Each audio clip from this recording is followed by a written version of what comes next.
Et on va faire une petite petite série de vidéos Jonathan Hickman, deux exactement, hein, puisque j'ai lu Gods et j'ai lu Shield. Et avant de vous parler plus profondément de Shield, à la lecture de ces deux histoires, en fait, j'ai trouvé le problème Hickman. Problème entre guillemets, hein, bien évidemment. C'est criant de vérité quand on enchaîne deux œuvres différentes comme celle-là. C'est la chronologie narrative de Hickman. C'est-à-dire que dans la plupart des comics que vous allez lire, l'histoire est chronologique, se passe dans l'ordre, parfois quelques flashbacks pour éclaircir tel point ou tel point, et que l'histoire soit simple ou soit compliquée, elle est facile à suivre chronologiquement puisqu'elle est dans l'ordre. C'est quelques flashbacks près. Parfois, on a des auteurs qui font des narrations très simples, mais qui ne sont pas chronologiques. L'exemple typique, c'est le film Pulp Fiction de Tarantino, où les parties ne sont pas dans un ordre chronologique, mais sont suffisamment séparées les unes des autres pour que chaque partie puisse être prise individuellement, et qu'intellectuellement, même si elles ne sont pas dans l'ordre, ça pose pas plus de problèmes que ça. Voilà. Le problème de Hickman, c'est que non seulement c'est pas dans l'ordre, mais c'est d'un niveau de subtilité, de complexité. Waouh! Et j'en prends pour premier exemple, donc, la lecture de cet album que j'avais acheté en occasion il y a plus d'un an maintenant, puisque je l'avais acheté avant Noël 2023. Il était dans ma pile à lire, et puis j'ai fait un peu de ménage, un peu de rangement, un peu de classement, et puis j'ai retrouvé ça, je me suis dit ça serait bien que je le lise depuis le temps que je l'ai.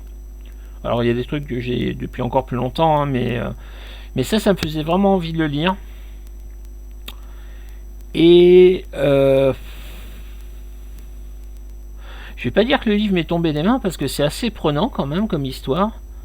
Mais je me suis fait des nœuds au cerveau pour tout rattacher au départ. Alors tout à la fin est clair, hein. Mais le problème c'est qu'il faut avoir tout lu jusqu'au bout pour comprendre. Sachant que dedans il y a deux mini-séries entrecoupées par un numéro spécial. Je suis très très curieux de savoir ce que les gens ont pu ressentir à la fin de la première mini-série, vu la façon dont la première mini s'arrête. Parce que là... Ah ouais, c'est... Alors c'est très bien. Ça réécrit l'histoire du Shield. C'est très très bien dessiné.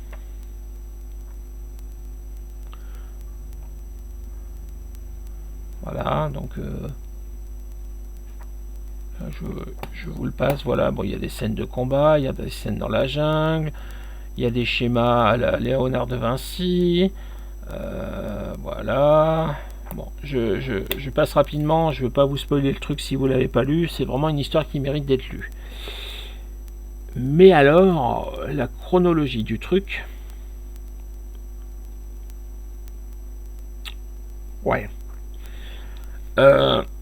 Très sincèrement, je pense que je vais arrêter de conseiller Jonathan Hickman sans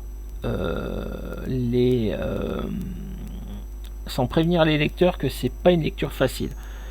C'est probablement un des auteurs les plus difficiles à lire qui m'ait été donné, et je lis des comics depuis plus de 40 ans maintenant. Et depuis plus de 30 ans en VO. Donc j'ai commencé les comics très tôt, j'en ai décrypté pratiquement tous les codes, ce qui me permet d'apprécier la lecture tant épisode par épisode que la lecture au global. De ça on en parlera plus tard. J'ai un gros pavé que j'ai lu, vous pouvez vous douter de ce qu'il est, et il y a des choses à dire dedans. Ouais, donc pour en revenir à ça, donc c'est très bien, mais c'est pas une lecture facile. C'est pas quelque chose à recommander à un lecteur débutant de comics. Je suis même pas sûr que ce soit recommandé à recommander à des lecteurs de comics tout court. Faut vraiment partir sur des gens vraiment pointus dans le domaine. Même moi, par moment, je me suis senti dépassé face à ça. Il se trouve que par un curieux hasard des choses, j'ai vraiment ressenti le besoin, puisque je l'avais sous la main de mes derniers achats, de lire Gods. Donc là aussi, très, très bien dessiné.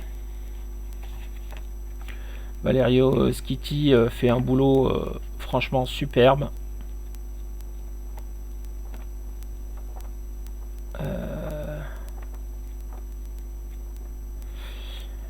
Là, c'est peut-être un petit peu plus chronologique que ça n'était dans Shield, mais ça reste quand même fouillu, touffu. On a des épisodes qui commencent avec des personnages qu'on ne connaît pas et qui vont dans les pages suivantes se trouver en présence des personnages qu'on connaît, dont on suit l'histoire depuis le début du bouquin. La chronologie s'applique, mais de manière assez bizarre. Franchement, j'ai bien aimé. Là aussi, mais c'est pas une lecture simple à apprécier. Et rétrospectivement, je me rappelle de House of X, Power of Ten. C'est exactement la même chose qui se passait dans House of X, Power of Ten. Je pense en particulier l'épisode avec la révélation du secret de Moira McTaggart, qui est un des épisodes les plus compliqués qui m'ait été donné à comprendre, qui est clair à la fin, hein. Mais à chaque page qui tourne, on se fait des nœuds au cerveau en fait. Donc c'est bien parce que ça prouve qu'on peut faire sur ce médium là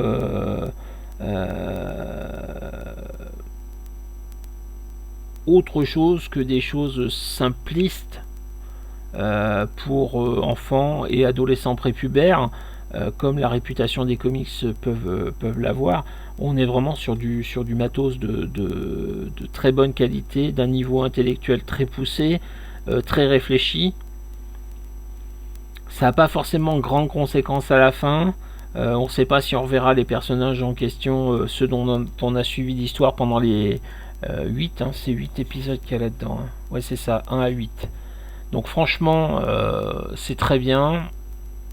C'est pas à mettre entre toutes les mains, parce que là, vous mettez ça dans les mains d'un lecteur débutant, de deux choses l'une, ou il va adorer la lecture et il va être très déçu sur les autres lectures de comics qu'il fera derrière, ou alors ça va lui tomber des mains et ça va le dégoûter des comics à tout jamais.